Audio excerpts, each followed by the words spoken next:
Hello everyone. आज की video में हम बात करेंगे ऐसे वो कौन कौन से इंजेक्शंस हैं जो कि हम एक सिरंज में मिला सकते हैं और ऐसे वो कौन से इंजेक्शन हैं जो एक सिरंज में बिल्कुल भी मिक्स नहीं कर सकते हैं। तो आज की वीडियो में इस टॉपिक के बारे में हम डिस्कस करने वाले हैं। तो चलिए वीडियो को स्टार्ट करते हैं। देखिए, सबसे पहले हम बात करेंगे उन इंजेक्शंस के बारे में जो एक सिरंज के अंदर हमको मिक्स नहीं करने हैं। ठीक है, कभी भी ये इंजेक्शन है वो मिक्स नहीं करने हैं। देखिए, सबसे पहले बात करते हैं ओंडेनसेट्रोन इंजेक्शन की। ये एक ऐसा इंजेक्शन है जो कभी भी किसी भी अदर इंजेक्शन के साथ नहीं मिलाया जाता है। ठीक है, तो ओंडेनसेट्रोन इंजेक्शन को हमेशा अकेले ही दिया जाता है, कभी भी इसको किसी भी इंजेक्शन के साथ मिक्स नहीं करना है। और जो ये ओंडेनसेट्रोन इंजेक्शन है, ये अगर किसी व्यक्ति को उल्टी आ रही है तो उसको रोकने के लिए दिया जाता है। और एमसेट इसकी बहुत ही ज़्यादा फेमस ब्रांड है, ये ब्रांड नेम है, बहुत ही ज़्यादा फेमस है।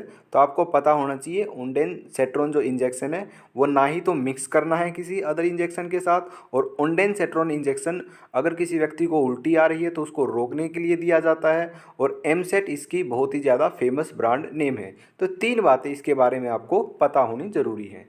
नेक्स्ट बात कर लेते हैं डिक्लोफेनिक और टेटनस की। देखिए, वैसे तो ये दो इंजेक्शन मिक्स करके अगर किसी पेशेंट को लगा दिए जाए तो कोई भी दिक्कत नहीं होगी, उस पेशेंट को कोई कॉम्प्लिकेशन नहीं होने वाली है।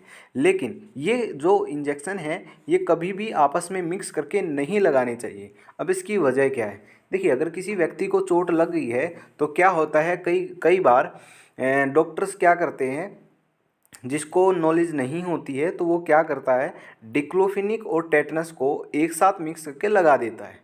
ठीक है, देखिए दिक्कत तो नहीं होगी पेशेंट को, लेकिन होगा क्या, जो टेटनस का जो इफ़ेक्ट है ना वो घट जाएगा। अगर डिक्लोफेनिक का टेटनस के साथ कंबाइन करके दोनों इंजेक्शन एक साथ लगाए गए ना पेशेंट को, तो टेटनस का जो असर है ना वो क्या हो जाएगा, वो बिल्कुल ही घट जाएगा।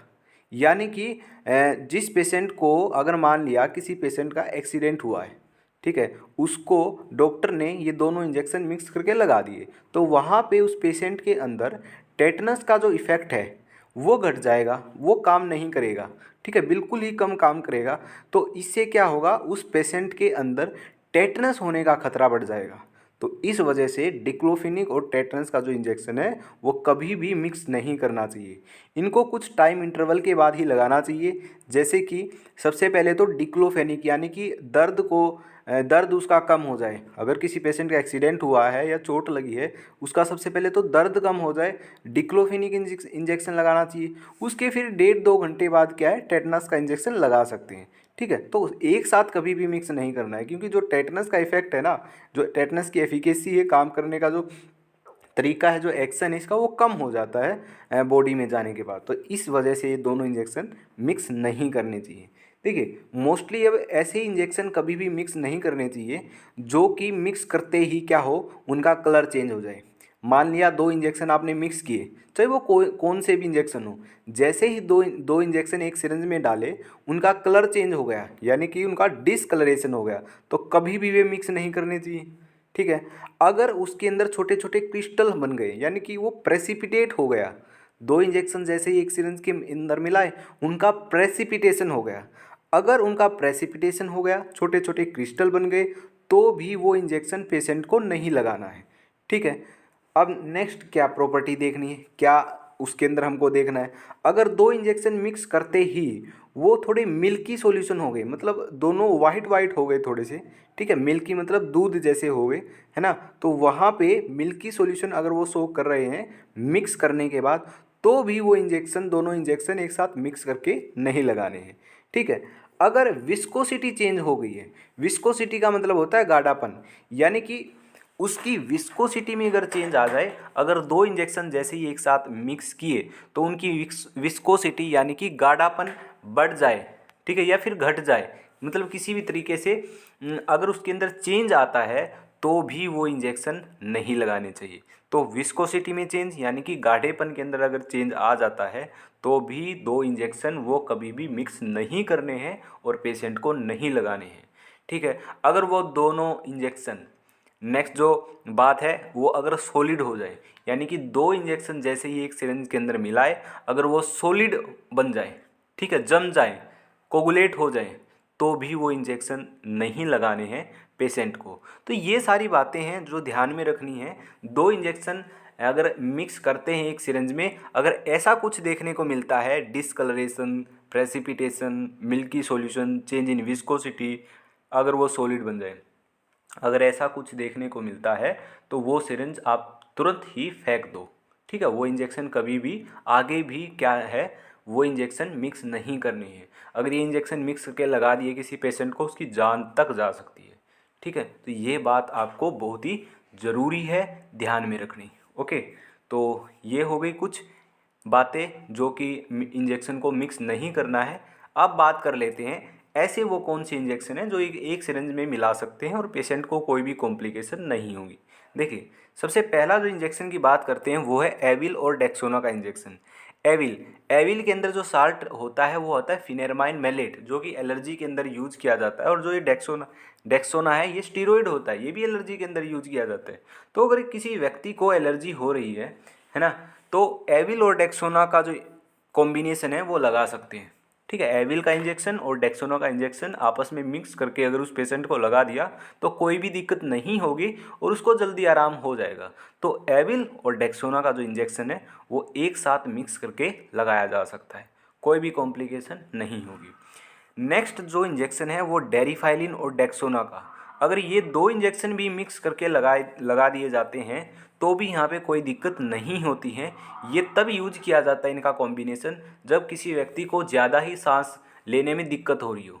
ठीक है, तो सांस की दिक्कत अगर ज़्यादा है किसी भी पेशेंट के अंदर तो वहाँ पे डेरिफाइलिन और डेक्सोना का कॉम्बिनेशन लगा दिया जाता है, तो कोई भी कॉम्प्लिकेशन वहाँ पे देखने को नहीं मिलती है।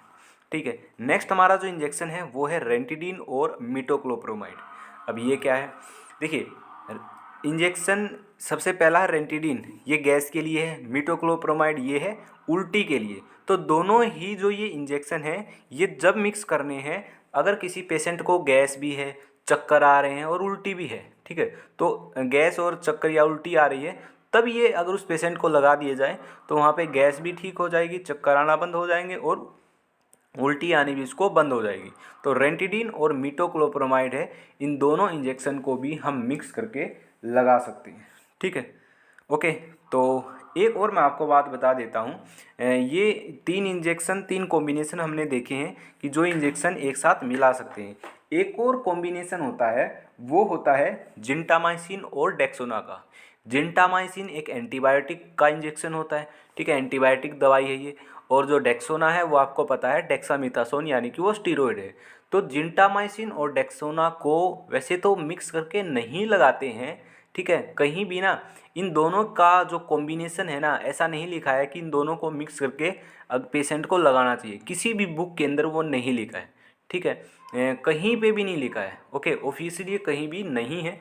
लेकिन डॉक्टर क्या है अपने एक्सपीरियंस के बेस पर इसको लगाते हैं और इसको लगाने के बाद देखने को मिला है कि पेशेंट के अंदर बेस्ट रिजल्ट देखने को मिले हैं। ठीक है, ऐसे ही नहीं, अगर आपको नॉलेज नहीं है तो ये इंजेक्शन जो जिंटामाइसिन और डेक्सोना का है कभी भी नहीं लगाना चाहिए। ठीक है, डॉक्टर क्या है उनको एक्सपीरियंस होता है, मतलब कई सालों तक वो काम करते हैं तो उनको पता लग जाता है कि किस तरीके से ये लगाना है। ठीक है, तो जो ये जिंटामाइसिन और डेक्सोना का जो दोनों का कॉम्बिनेशन है, ये क्या करता है डॉक्टर, पेशेंट को अच्छे से एग्जामिन करता है तभी लगाता है। ठीक है, उसको पता होता है कि किस सिचुएशन के अंदर लगाना है, किस सिचुएशन के अंदर इसको नहीं लगाना है। ठीक है, वैसे तो इसका जिक्र कहीं भी नहीं है, किसी भी बुक के अंदर नहीं है कि जिंटामाइसिन और डेक्सोना को आप मिक्स करके लगा सकते हैं, लेकिन ये लगाया जाता है। ठीक है, वो भी डॉक्टर के एक्सपीरियंस के बेस पर ही वो डॉक्टर लगाता है। ठीक है, तो ये एक छोटी सी इन्फॉर्मेशन थी। और तो इस वीडियो में हमने देख लिया कि ऐसे वो कौन से इंजेक्शन है जो एक साथ मिक्स करके लगा सकते हैं, और ऐसे वो कौन से इंजेक्शन है जो एक साथ बिल्कुल भी मिक्स नहीं कर सकते हैं। तो ये थी आज की हमारी छोटी सी वीडियो। आई होप आपको इसके अंदर कुछ इन्फॉर्मेशन मिली होगी और आपको समझ आई होगी। तो आज की वीडियो में बस इतना ही, तो मिलते हैं नेक्स्ट वीडियो के अंदर।